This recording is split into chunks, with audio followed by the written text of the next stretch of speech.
ఈ పునరుత్థాన దినాన యేసుక్రీస్తు మరణమును గెలిచి తిరిగి లేచాడు అనే దానికి ప్రాముఖ్యమైనటువంటి రుజువులను మనము తెలుసుకొనబోతూ ఉన్నాము.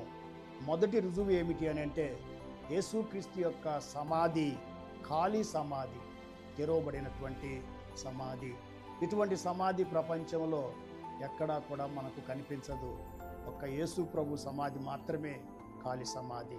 రెండవదిగా తొలగించబడినటువంటి రోమీల యొక్క ముద్ర, పొరలించబడినటువంటి రాయి. ఇది ఎవరి వలన సాధ్యము కాదు, ఇది దేవుని వలననే, దేవుని దూతల వలననే జరిగించబడింది. మరి ఆ విధంగా జరిగించబడినప్పుడు ఆ సమాధిని కాపు కాస్తూ ఉన్నటువంటి సైనికులు చచ్చిన వారి వలె పడిపోయారు. దేవుని దూత ఆ కార్యాన్ని జరిగించాడు.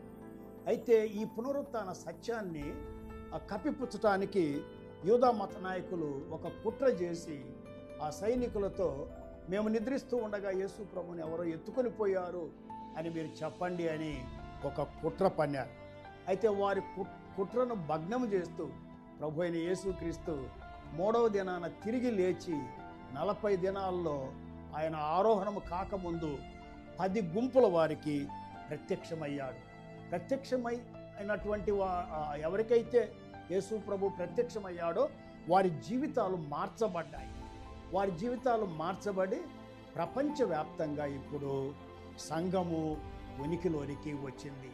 ప్రపంచంలో క్రైస్తవులు మొదటి శ్రేణిలో, మొదటి స్థానంలో ఉండటానికి యేసుక్రీస్తు యొక్క పునరుత్థానుడైనటువంటి యేసుక్రీస్తును విశ్వాసం ఉంచాలని మీ అందరికీ మనవి చేస్తూ ఉన్నాను.